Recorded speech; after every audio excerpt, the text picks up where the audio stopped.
कि शिवहर एक महत्वपूर्ण ज़िला है, और ज़िला तो वो था ही नहीं, वो ब्लॉक था, सीतामढ़ी ज़िले के अंदर आता था। लेकिन रघुनाथ झा के कारण उनका इतना क्लाउड था सरकार में, और लालू यादव की सरकार में उनकी बहुत प्रतिष्ठा थी, बहुत पहुंच थी, और उन्होंने शिवहर को सीधे ब्लॉक से जिला बनवा दिया। शिवहर विधानसभा जो बना है 4 छोटे छोटे प्रखंड को बनाकर, छोटे छोटे प्रखंड का मतलब कि उसमें पंचायतों की संख्या कम है। 4 प्रखंड मिला करके उसमें लगभग 37-38 पंचायत होते हैं। जैसे शिवहर है तो शिवहर में 10 पंचायत और 1 नगर परिषद है, तो वो आ जाता है। पूर्णहिया का 8 पंचायत है। फिर पिपराही प्रखंड है, उसका 11 पंचायत है। आनंद मोहन सिंह का इतना क्लाउट है, इतना प्रभाव है कि आरजेडी को भी हिम्मत नहीं हुई कि उनकी सदस्यता खत्म कराने के क्या प्रयास करें, क्योंकि उसको लगा कि हो सकता है कि चुनाव में हमको इसका कुछ खराब असर पड़े, इसलिए हिम्मत नहीं हुई। जबकि वो ट्रेजरी बेंच पर बैठे, और उसके बाद लगातार वो चेतन आनंद सिंह जो हैं वो लगातार जो एनडीए है उस एनडीए गठबंधन के साथ काम कर रहे हैं। भाजपा को यह है जो यह सीट मतलब जदयू की पराजय वाली सीट है, इसलिए भाजपा का अधिकार उस पर बनता है। इसलिए भाजपा के भी लोग मतलब वहाँ प्रबल दावेदार हैं, वहाँ लगातार क्षेत्र में बने हुए हैं। जैसे बताया जाता है कि ठाकुर रत्नाकर लगातार क्षेत्र में बने हुए हैं, गांव-गांव घूम रहे हैं। उनको यह है जो हम चुनाव लड़ेंगे ही, और भाजपा के कोटे में अगर सीट जाए तो मुझे मिल सकता है। इस स्थिति में वो लगातार बने हुए हैं। और तो निश्चित रूप से राजद के पास अब विकल्प जो है वो 3 जातियों तक सिमटा हुआ है। या तो राजद से, हालांकि मैं देख रहा हूँ कि राजद के लिस्ट में अभी तक कोई मुसलमान अपनी दावेदारी नहीं दिया है। मुसलमान जो दावेदारी दे रहे हैं वो जेडीयू से दे रहे हैं, मोहम्मद शरफुद्दीन। लेकिन मुझको ऐसा लगता है कि राजद वहाँ से मुस्लिम को भी टिकट दे सकता है, वैश्य को भी टिकट दे सकता है, या फिर रघुनाथ झा के परिवार से जो नवनीत कुमार उनके पौत्र हैं, जो मैथिल ब्राह्मण समाज से आते हैं, उनको भी टिकट दे सकता है।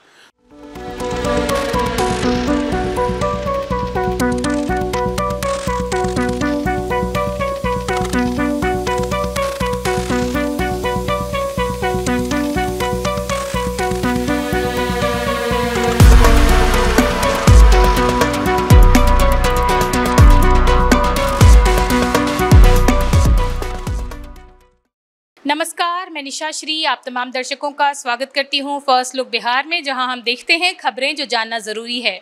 और बिहार विधानसभा चुनाव जो है, इसके ऊपर हम आपको एक एक करके जो उसके निर्वाचन क्षेत्र हैं उससे जुड़ी जानकारी देते हैं। आज हम आपको जानकारी देने वाले हैं शिवहर जिला के शिवहर विधानसभा क्षेत्र के बारे में, जो कि विधानसभा संख्या 22 आता है शिवहर, उसके बारे में हम आपको जानकारी देंगे। और जैसा कि उसमें हम हमेशा से करते हैं कि पहले उसके आज तक के इतिहास के बारे में बताते हैं, और फिर इसके संभावित प्रत्याशी और कौन वहां से मुख्य नेता आज तक रहे हैं उनके बारे में जानकारी देते हैं। इन तमाम जानकारियों के लिए हमारे साथ स्टूडियो में उपस्थित हैं हमारे वरिष्ठ पत्रकार रविंद्र कुमार सिंह जी, और साथ में उपस्थित हैं राजनीतिक विश्लेषक प्रोफेसर अरुण कुमार सिंह। दोनों का बहुत बहुत स्वागत है कार्यक्रम में। और अब कार्यक्रम को आगे बढ़ाते हैं, और जैसा कि हम हमेशा करते हैं पहले उस विधानसभा क्षेत्र की हम आज तक का इतिहास जान लेते हैं। ये बताएंगे हमारे वरिष्ठ पत्रकार रविंद्र कुमार सिंह जी। शिवहर बहुत ही महत्वपूर्ण विधानसभा क्षेत्र है। यहाँ से कई बड़े बड़े दिग्गज प्रतिनिधित्व करते आ रहे हैं, और अभी भी जो हम लोग देख रहे हैं इस चुनाव में उतरने के लिए भी कई बड़े दिग्गज तैयार हैं। आ जाए हम 1951-52 की बात करें, जो प्रथम चुनाव की बात करें, तो उसमें शिवहर कम बेलसंड करके था 1951 में। उसमें ठाकुर गिरजानंदन सिंह चुनाव जीते थे। उन्होंने रामानंद सिंह को चुनाव हराया था। ठाकुर गिरजानंदन सिंह आईएनसी कांग्रेस से उम्मीदवार थे, और रामानंद सिंह एसपी से उम्मीदवार थे, उन्हें पराजित किया था। उसमें शिवहर में सुरक्षित क्षेत्र भी था, शिवहर कम बेलसंड में, जिसमें चुल्हाई दुसाद कांग्रेस से चुनाव लड़े, और उन्होंने बिलास मेहरा जो एसपी के उम्मीदवार थे उन्हें चुनाव हराया था। 1957 में आ जाइए, फिर से 1957 में शिवहर एससी और शिवहर जनरल करके था, जिसमें ठाकुर गिरजानंदन सिंह इंडिपेंडेंट चुनाव जीते, और उन्होंने कांग्रेस के उम्मीदवार रामदुलारी देवी को जो है पराजित किया था। उस समय रामस्वरूप राम चुनाव जीते थे, इंडिपेंडेंट चुनाव जीते थे, और उन्होंने जगदेव मेहरा को INC को उम्मीदवार थे उन्हें पराजित किया था। इसके बाद 1962 में चितरंजन सिंह INC से उम्मीदवार बने और उन्होंने देवनारायण सिंह जो इंडिपेंडेंट उम्मीदवार थे उन्हें चुनाव हराया था। 1967 में फिर से ठाकुर गिरजानंदन सिंह इंडिपेंडेंट चुनाव लड़े और चितरंजन सिंह को उन्होंने चुनाव हराया था। इसके बाद 1969 में फिर मध्यावधि चुनाव जो हुआ उसमें ठाकुर गिरजानंदन सिंह चुनाव BKD से चुनाव लड़े और उन्होंने जफर आलम जो INC के उम्मीदवार थे उन्हें पराजित किया था और चितरंजन सिंह SSP से उम्मीदवार बने जो तीसरे स्थान पर रहे थे। 1972 में रघुनाथ झा कांग्रेस के प्रत्याशी बने और उन्होंने ठाकुर दिवाकर सिंह जो इंडिपेंडेंट उम्मीदवार थे उन्हें पराजित किया था। जिसके बाद से अब देख लेते हैं कि करीब 6 बार रघुनाथ झा चुनाव जीते, जिसमें 1977 में रघुनाथ झा कांग्रेस से प्रत्याशी बने और फिर उन्होंने ठाकुर गिरजानंदन सिंह जो जनता पार्टी के उम्मीदवार था उन्हें पराजित किया था। फिर 1980 में रघुनाथ झा कांग्रेस आई से उम्मीदवार बने और उन्होंने जफीर आलम जो इंडिपेंडेंट उम्मीदवार था उन्हें पराजित किया था। 1985 में फिर से रघुनाथ झा जनता पार्टी में चले और उन्होंने जनता पार्टी के उम्मीदवार के रूप में भरत प्रसाद सिंह जो कांग्रेस के उम्मीदवार थे उन्हें पराजित किया था। 1990 में फिर रघुनाथ झा जनता दल के रूप में प्रत्याशी बने और उन्होंने कांग्रेस के प्रत्याशी ठाकुर दिवाकर सिंह को पराजित किया था। इसके बाद 1995 में फिर से रघुनाथ झा जनता पार्टी के ही उम्मीदवार बने और आनंद मोहन जो बीपीपा के उम्मीदवार बने थे उन्हें पराजित किया था। इस बीच 1998 में एक उपचुनाव हुआ जिसमें रघुनाथ झा राजद छोड़ करके चले गए थे समता पार्टी में नीतीश जी के साथ और जिसके कारण वे अपने सदस्यता से इस्तीफा दे करके चले गए थे। तो 98 में उपचुनाव हुआ जिसमें रघुनाथ झा समता पार्टी के उम्मीदवार बने और ठाकुर रत्नाकर वो बने राजद के उम्मीदवार। तो उन्होंने ठाकुर रत्नाकर रघुनाथ झा को करीब 16,000 से अधिक मतों से पराजित किया था। फिर वर्ष 2000 में सत्यनारायण प्रसाद RJD से उम्मीदवार बने और उन्होंने अजीत कुमार झा जो रघुनाथ झा के पुत्र थे उन्हें जो SAP से चुनाव लड़े थे उन्हें पराजित किया था और ठाकुर रत्नाकर उस समय SP के उम्मीदवार बने और तीसरे स्थान पर रहे। वर्ष 2005 के फरवरी में जो चुनाव हुआ उसमें अजीत कुमार झा RJD से उम्मीदवार बने और उन्होंने ठाकुर रत्नाकर जो जनता दल यू के उम्मीदवार थे उन्हें पराजित किया था और मोहम्मद शरफुद्दीन LJP से उम्मीदवार बने जो तीसरे स्थान पर थे। 2005 के अक्टूबर में फिर से अजीत कुमार झा RJD से उम्मीदवार बने और ठाकुर रत्नाकर JDU से उम्मीदवार बने। तो अजीत कुमार ने ठाकुर रत्नाकर को पराजित किया था। वर्ष 2010 में मोहम्मद शरफुद्दीन JDU से प्रत्याशी बने और प्रतिमा देवी जो BSP के उम्मीदवार थी उन्हें पराजित किया था और अजीत कुमार झा RJD से थे जो तीसरे स्थान पर चले गए। इसके बाद 2015 में पुनः शरफुद्दीन JDU से उम्मीदवार बने और लवली आनंद हम से उम्मीदवार बनी थी जिन्हें लवली आनंद को पराजित किया था। इसके बाद 2020 में जो चुनाव हुआ उसमें चेतन आनंद जो अभी वर्तमान विधायक है और राजद से चुनाव लड़े थे और उन्होंने मोहम्मद शरफुद्दीन जो JDU के उम्मीदवार थे उन्हें पराजित किया था और उस समय विजय कुमार पांडे LJP से थे जो तीसरे स्थान पर चले गए और राधाकांत गुप्ता इंडिपेंडेंट चौथे स्थान पर रहे। तो अब तक 1951 से 2020 तक का जीत हार का यही आंकड़ा है। तो ये था अब तक का जो शिवहर है वहाँ के विधानसभा में जितने लोग जीते और किन किन लोगों को पराजित करके आए उनका अभी तक का इतिहास। इसके ऊपर आकलन प्रस्तुत करेंगे हमारे राजनीतिक विश्लेषक प्रोफेसर अरुण कुमार सिंह। देखिए ऐसा है कि आप अगर शिवहर विधानसभा क्षेत्र की बात करें, जैसा कि रविंद्र बाबू ने ही बताया कि शिवहर एक महत्वपूर्ण ज़िला है और ज़िला तो वो था ही नहीं, वो ब्लॉक था, सीतामढ़ी ज़िले के अंदर आता था। लेकिन रघुनाथ झा के कारण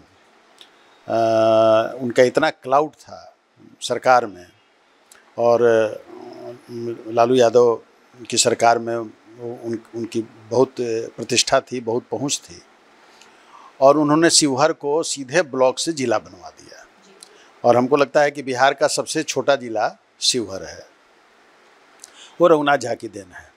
और इसीलिए आप देखेंगे कि रघुनाथ झा 1977 के जनता लहर में भी कांग्रेस से चुनाव जीत रहे हैं। ये बहुत बड़ी बात है, क्योंकि उस समय पूरा सफाया हो रहा था कांग्रेस का हर जगह से, लेकिन ये कांग्रेस कैंडिडेट बने और चुनाव जीते भी। और अगर आप देखेंगे तो रघुनाथ झा लगातार 1972 से लेके और 1995 तक, यानी 6 बार लगातार रघुनाथ झा चुनाव जीते हैं, जबकि ब्राह्मणों की उतनी संख्या नहीं है। इसका मतलब था कि अन्य जातियों में रघुनाथ झा का प्रभाव था, तो स्वर्गीय हो गए हैं वो, प्रभाव था। और उन्हीं के प्रभाव के फलस्वरूप उनके पुत्र अजीत कुमार झा भी 2 बार चुनाव जीतते हैं। 2000 वो दोनों एक ही साल जीतते हैं, 2005 के फरवरी में और 2005 के अक्टूबर में। लेकिन अगर आप 1951-52 से अगर शुरू करें, आज़ादी के बाद जो चुनाव हुए हैं, तो आप देखेंगे कि इसमें क्षत्रिय समाज का बोलबाला रहा है। और रघुनाथ झा जी जब जब चुनाव जीते हैं तब तक उन्होंने क्षत्रिय समाज के लोगों को ही निकटतम प्रतिद्वंदी के रूप में हराया है। इसका मतलब आपको ये मान के चलना होगा कि शिवहर विधानसभा क्षेत्र में क्षत्रियों का क्लाउट है, लेकिन क्षत्रियों के खिलाफ जब माहौल बनता है तो रघुनाथ झा जैसे जातिगत समीकरण में कम वोट वाले लोग भी भारी मतों से चुनाव जीतते हुए नजर आते हैं। यहाँ ये भी ध्यान देने की बात है कि मोहम्मद सरफुद्दीन जेडीयू से वहाँ 2 बार लगातार चुनाव जीते, 2010 में और 2015 में।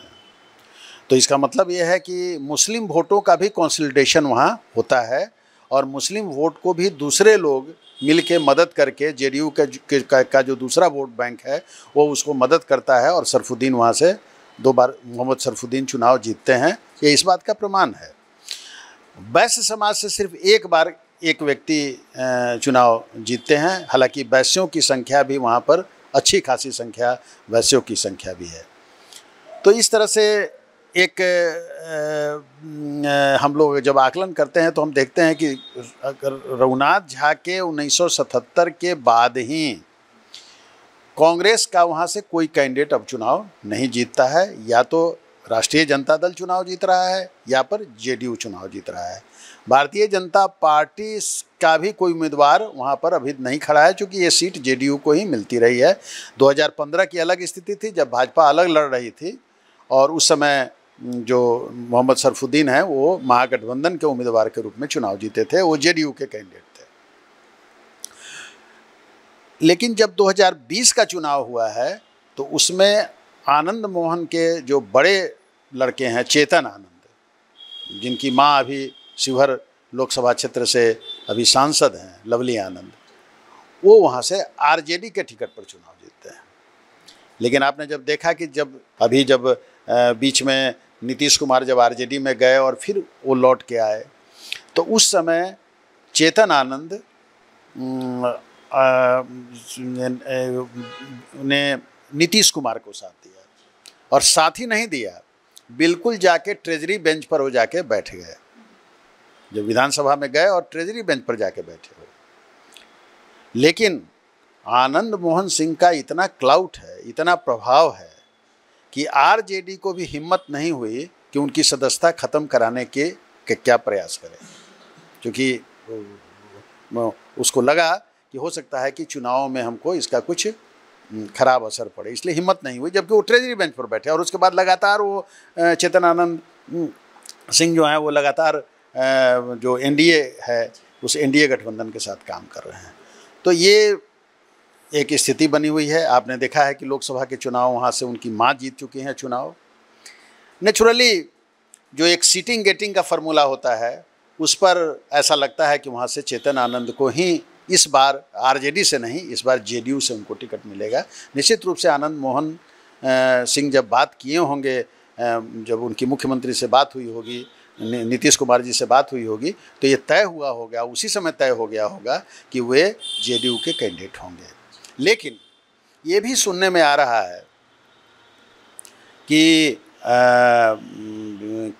हो सकता है कि चेतन आनंद वहाँ से चुनाव नहीं भी लड़ें, ऐसी वहाँ चर्चा होती है। और ख़ास करके वहाँ से जो क्षत्रिय समाज के लोग हैं वही उस बात को चर्चा में लाते हैं कि जिसमें कि ये बात निकल के आती है कि नहीं, लवली आनंद जी को चूँकि वहाँ से एमपी हैं तो हो सकता है कि पुत्र को किसी दूसरे कंस्टिट्यूंसी से, चूँकि आनंद मोहन जी का इतना क्लाउट है कि वो कहीं दूसरे जगह से भी चुनाव लड़ा के अपने पुत्र को चुनाव जितवा सकते हैं। और इस बार तो उनके छोटे पुत्र भी की भी लॉन्चिंग होने की बात हो रही है कि उनके छोटे पुत्र भी जाएंगे, चुनाव लड़ेंगे।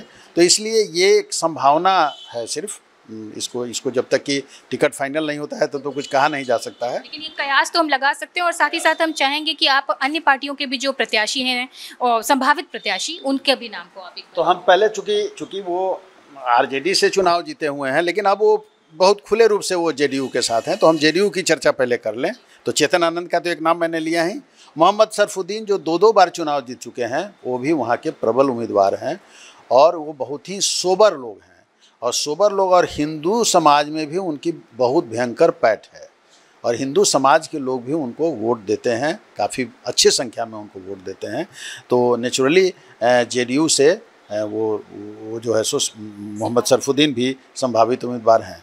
फिर कमलेश पांडे वहाँ के शिवहर जिला के जेडीयू के जिला अध्यक्ष हैं और प्रदेश में भी सचिव वगैरह के पद पर वो रह चुके हैं और जेडीयू के लिए लगातार वो प्रयासरत रहते हैं, जनता के बीच में भी लगातार प्रयासरत रहते हैं।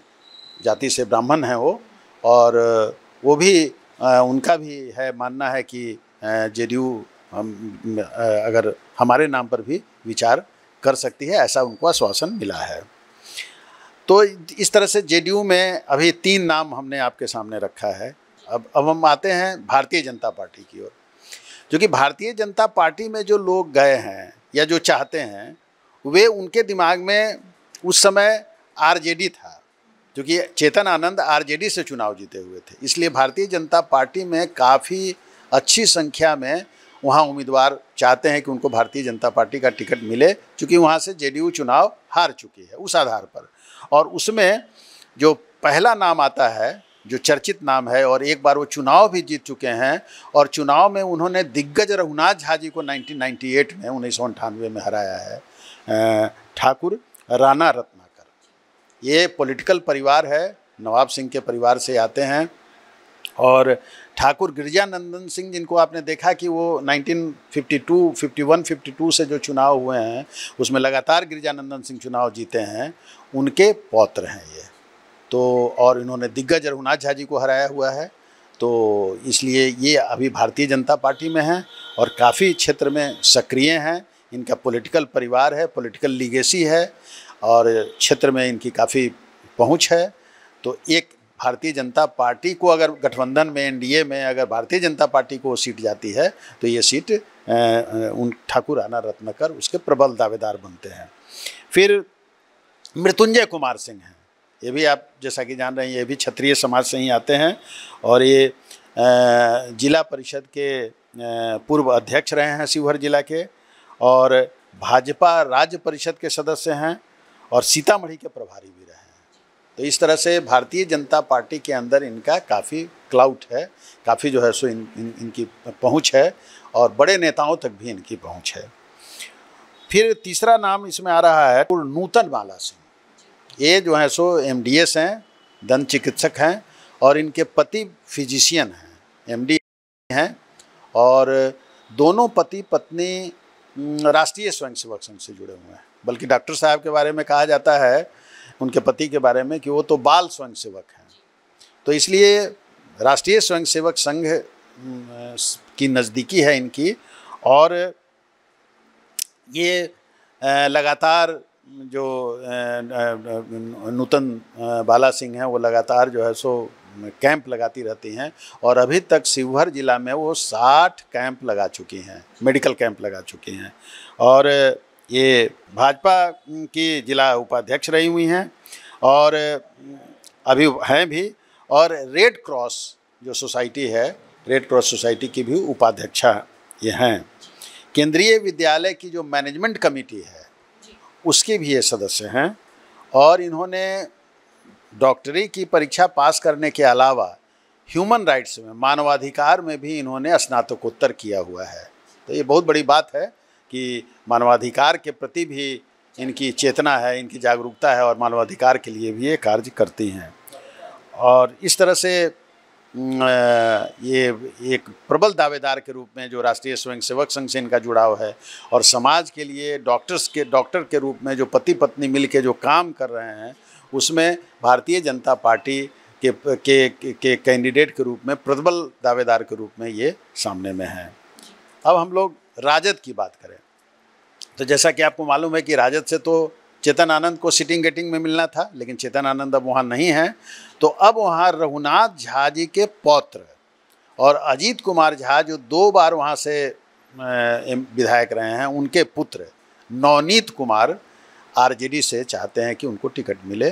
जैसा कि आपको मालूम है कि रघुनाथ झा जी मैथिल ब्राह्मण समाज के हैं और आपने देखा ही है कि वो 6 बार तो लगातार वो चुनाव जीते हैं। तो उनके ये पौत्र हैं, उनकी पॉलिटिकल लीगेसी है, सब लोग पूरे क्षेत्र के लोग उनको जानते हैं और वो लगातार 2018 से नवनीत कुमार सक्रिय हैं और राजनीति में सक्रिय हैं और क्षेत्र में बराबर बने रहते हैं। राजद से ही एक छोटे लाल शाह हैं जो वैश्य समाज से आते हैं, उनकी माँ शायद वहाँ की प्रखंड प्रमुख हैं, तो वो जो है सो उनके पुत्र हैं, इसलिए राजनीति में भी जुड़े हुए हैं और अभी बहुत ही युवा हैं, यानी सबसे कम उम्र के 28 वर्ष के युवा हैं ये। और इनको उम्मीद है कि राष्ट्रीय जनता दल हमको यहाँ से टिकट देगी। उसी तरह से विजय कुमार सिंह भी क्षत्रिय समाज से आते हैं और शिवहर जिला परिषद के अध्यक्ष हैं और इनकी जो पत्नी हैं शिल्पी देवी, वो भी शिवहर जिला परिषद के अध्यक्ष रह चुकी हैं। तो आप जो समझते हैं कि जो जिला परिषद का अध्यक्ष होता है वो काफ़ी ताकतवर होता है और वो क्षेत्र में उसको बहुत सारे काम, विकास के काम करने का मौका मिलता है। तो निश्चित रूप से इनका दावा है कि मैंने जो क्षेत्र में काम किया है उसके आधार पर राष्ट्रीय जनता दल मुझे ही उम्मीदवार यहाँ बनाएगा। अब हम लोग जन सुराज की बात कर लें तो जन सुराज में हम देख रहे हैं कि वहाँ नीरज सिंह का नाम बहुत ही प्रबल दावेदार के रूप में आ रहा है।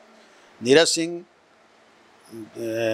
के बारे में कहा जाता है कि वे उद्योगपति भी हैं और वो जनता के बीच में बराबर उनका वो रहते हैं और सिर्फ रहते ही नहीं हैं बल्कि जो बच्चियों की, गरीब बच्चियों की या सामान्य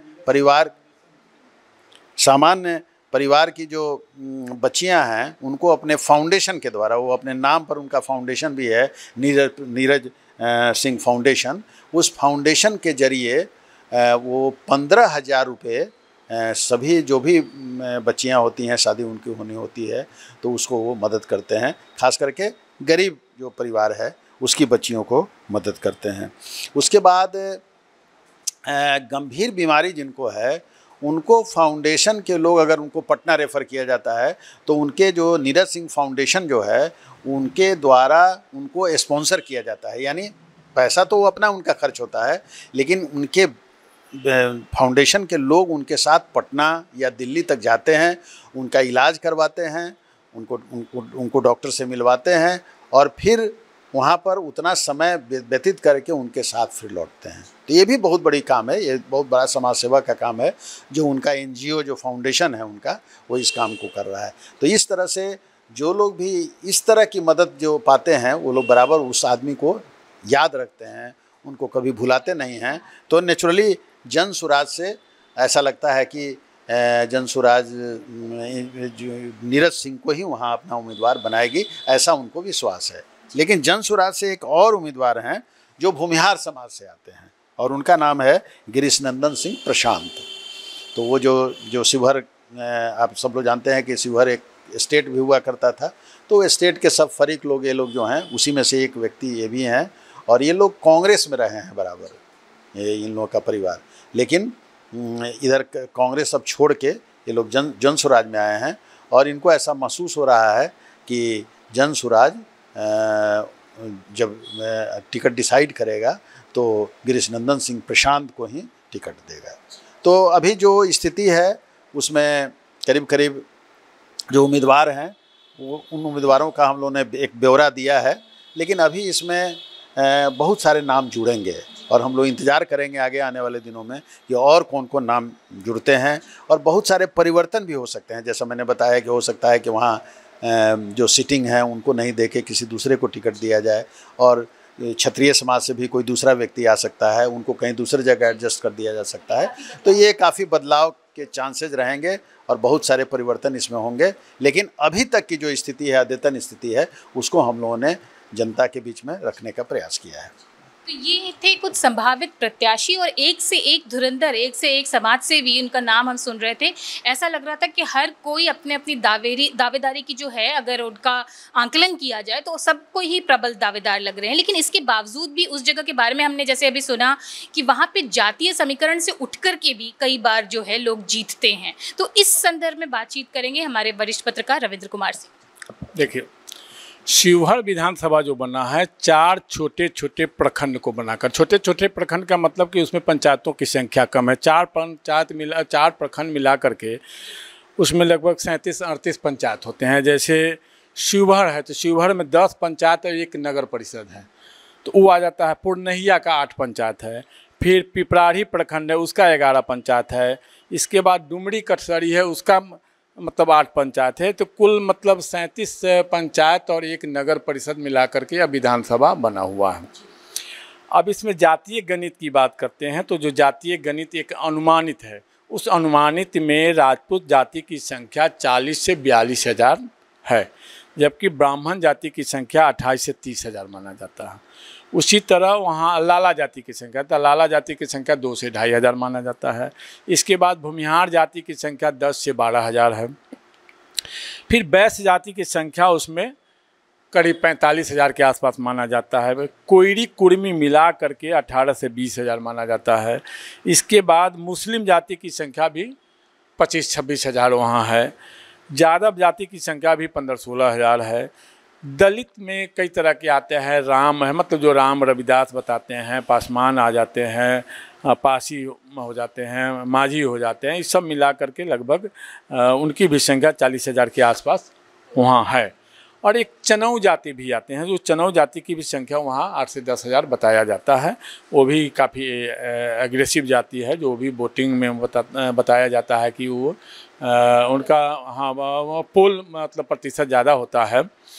और इसके बाद अन्य पिछड़ी अति पिछड़ी जाति, पहले भी हम कहें कि कई छोटी जातियां हैं जिनको लोग काउंट नहीं करते हैं, उनकी संख्या सब मिला करके अधिक हो जाता है, तो उनकी भी संख्या करीब वहाँ 40-45 हज़ार के आसपास है। और जहाँ तक संभावित उम्मीदवारों के बारे में है तो हमारे जाने माने राजनीतिक विश्लेषक प्रोफेसर अरुण कुमार सिंह सब बता ही दिए हैं। चेतन आनंद जो वहाँ वर्तमान में विधायक है, जो राजद में थे, राजद से जदयू में आए हैं, तो वो भी जदयू से प्रबल दावेदार हैं। मोहम्मद सैफुद्दीन जो 2 बार विधायक रहे हैं, वो भी दावेदार हैं वहाँ से। एक कमलेश पांडे जदयू से के जिला अध्यक्ष हैं, वो भी दावेदार हैं।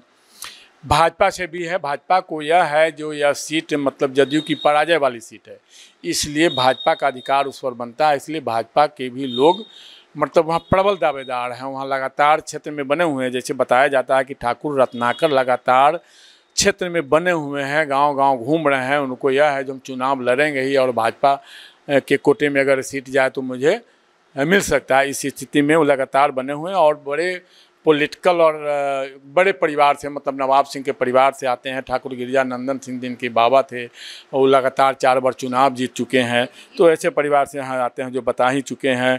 और राणा मतलब ठाकुर रत्नाकर रघुनाथ झा जैसे दिग्गज को भी हरा चुके हैं। इसी तरह से भाजपा के एक और मृत्युंजय कुमार सिंह का नाम बताए हैं, जो भी राज्य परिषद के सदस्य रह चुके हैं, सीतामढ़ी के प्रभारी रह चुके हैं, जिला परिषद के पूर्व अध्यक्ष रह चुके हैं। एक डॉक्टर नूतन माला सिंह के बारे में जो बताए हैं, डॉक्टर नूतन माला सिंह पति पत्नी दोनों डॉक्टर है और दोनों डॉक्टर रहते हुए लगातार समाज सेवा में बने रहते हैं। बताया जाता है कि जो डॉक्टर नूतन माला है बहुत मतलब अच्छी प्रवक्ता हैं और लगातार सामाजिक कार्यों में जुड़े, रेड क्रॉस से जुड़ी हुई हैं, मतलब रोगी कल्याण समिति के भी सदस्य हैं। मतलब कई संस्थाओं से जुड़ करके लगातार क्षेत्र में काम कर रही है और अपने प्रैक्टिस के साथ साथ जैसे लोगों को स्वास्थ्य कैंप के माध्यम से मदद भी कर रही है। इस तरह से उम्मीदवारों सबके बारे में बता ही दिए हैं। और भी कई नीरज सिंह, जन स्वराज के नीरज सिंह के बारे में भी एक नीरज सिंह फाउंडेशन चला रहे हैं। लगातार बताएं जो बेटियों की, गरीब परिवार के बेटियों की शादी में 15,000 तक का मदद करना, गरीब बच्चों के पढ़ाई में मदद, आर्थिक सहयोग करना, इसके बाद स्वास्थ्य कैंप लगा करके लोगों को इलाज कराना, बाहर भी इलाज कराने में ले जाना। मतलब तरह तरह के, अभी जैसे सावन का महीना है तो उसमें भी कैंप लगा करके लोगों को मदद का सहयोग कर रहे हैं। इस तरह से फिर गिरीश नंदन सिंह के बारे में अपना ऐसे कई उम्मीदवार हैं जो चुनाव में अपने तैयारी में लगे हुए हैं।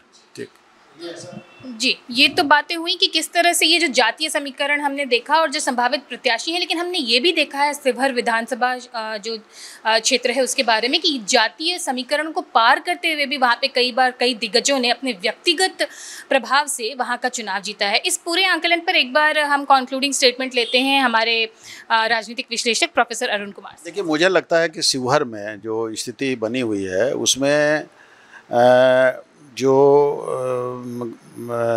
एनडीए है वो राजपूत समाज के ही किसी व्यक्ति को टिकट देगा और उसमें ज़्यादा उम्मीद है, क्योंकि सीटिंग गेटिंग का फॉर्मूला अगर रहेगा तो चेतन आनंद को टिकट मिलना चाहिए, या हो सकता है कि उनके छोटे भाई को वो टिकट मिले। जो भी टिकट मिलेगा वो कहीं ना कहीं उसमें आनंद मोहन सिंह का रोल होगा। अब जन स्वराज भी नीरज सिंह को टिकट उसके प्रबल दावेदार के रूप में आ रहे हैं। वो भी राजपूत समाज से हैं और जैसा कि बताया रविंद्र बाबू ने और हमने भी देखा है, जो फीडबैक हम लोगों को है कि वो काफ़ी अपने फाउंडेशन के माध्यम से लोगों को मदद करते हैं। तो निश्चित रूप से राजद के पास अब विकल्प जो है वो 3 जातियों तक सिमटा हुआ है। या तो राजद से, हालांकि मैं देख रहा हूँ कि राजद के लिस्ट में अभी तक कोई मुसलमान अपनी दावेदारी नहीं दिया है। मुसलमान जो दावेदारी दे रहे हैं वो जेडीयू से दे रहे हैं, मोहम्मद शरफुद्दीन। लेकिन मुझको ऐसा लगता है कि राजद वहाँ से मुस्लिम को भी टिकट दे सकता है, वैश्य को भी टिकट दे सकता है, या फिर रघुनाथ झा के परिवार से जो नवनीत कुमार उनके पौत्र हैं, जो मैथिल ब्राह्मण समाज से आते हैं, उनको भी टिकट दे सकता है। तो मुझको ऐसा लग रहा है कि अब इस बार जो लड़ाई होगी वो क्षत्रिय समाज और इन 3 जातियों का जो मैंने नाम लिया है वो लोग राजद से रहेंगे और उनकी लड़ाई होगी। चूँकि देखिए, नीरज सिंह भी राजपूत समाज से हैं, तो नेचुरली अब राजद किसी राजपूत समाज से, राजद जो है वो किसी राजपूत समाज के व्यक्ति को अब वो टिकट नहीं देने जा रहा है। वो टिकट जब भी देगा, मेरा अपना आकलन है कि जो 3 जातियों की 3 जो जातियां हैं, जो मुस्लिम हैं या वैश्य हैं या फिर मैथिल ब्राह्मण हैं, उन्हीं लोगों में से किसी एक को टिकट मिलेगा।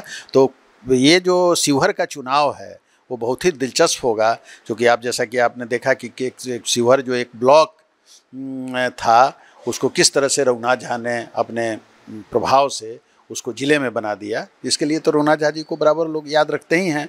तो निश्चित रूप से शिवहर का मुकाबला काफ़ी दिलचस्प होने जा रहा है। देखिए, अब एक बात आपको यहाँ ध्यान में रखने की है कि ऐसा भी हो सकता है कि वहाँ बिल्कुल जेडीयू अपने को वहाँ से हटा ले और वो भारतीय जनता पार्टी को वो सीट दे दे। तो नेचुरली जब भारतीय जनता पार्टी को सीट मिल जाएगी तो मेरा अपना आकलन है कि ठाकुर रत्नाकर उसके प्रबल दावेदार के रूप में निकलेंगे, क्योंकि वो चुनाव जीत चुके हैं और चुनाव में उन्होंने रघुनाथ झा जैसे दिग्गज को पराजित किया है, इसलिए उनका जो है सो। लेकिन जो बीजेपी में और भी जो नाम हैं, नूतन माला सिंह का आपने नाम देखा है, जो लगातार मेडिकल कैंप्स लगा के लोगों की मदद कर रही हैं, तो ये भी नाम जो है वहाँ प्रबल दावेदार हैं और नेचुरली ये क्षत्रिय समाज से ही आती हैं। तो अगर जेडीयू से अगर वो सीट भाजपा को मिल गई, भाजपा के खाते में चली गई, तभी भी हमको ऐसा लगता है कि कोई क्षत्रिय समाज से ही वो या तो नूतन माला सिंह आ सकती हैं, डॉक्टर नूतन माला सिंह आ सकती हैं, या फिर जो ठाकुर रत्नाकर हैं जो कि चुनाव जीत चुके हैं, एक बार वहाँ से विधायक भी रह चुके हैं, वो वहाँ से उनकी प्रबल दावेदारी बनती है। तो तो ये थे जो कुछ संभावित प्रत्याशी हैं, प्रबल दावेदार हैं शिवहर विधानसभा क्षेत्र से, इनके बारे में। और इसी तरह से और भी जो विधानसभा क्षेत्र हैं उनको एक एक करके हम कवर करने की कोशिश करेंगे। और जैसा कि मैंने पहले भी बताया है आपको कि जिस भी विधानसभा को हम नेक्स्ट कवर करने वाले होते हैं उसकी जानकारी हम आपको एक दिन पहले फेसबुक के माध्यम से देते हैं। इसमें टेलीफोन नंबर भी रहता है। अगर उस क्षेत्र से आपको भी किसी संभावित प्रत्याशी का नाम के बारे में पता हो या वहाँ का और भी कोई राजनीतिक इतिहास पता हो तो वो आप उस फ़ोन नंबर के माध्यम से जानकारी दे सकते हैं। अभी के लिए हम अपने मेहमानों को देते हैं बहुत बहुत धन्यवाद कि उन्होंने ये तमाम जानकारियाँ शिवहर विधानसभा क्षेत्र से हमारे साथ शेयर की। और अभी के लिए दीजिए इजाज़त, बने रहिए हमारे साथ। आप देख रहे थे फर्स्ट लुक बिहार। धन्यवाद।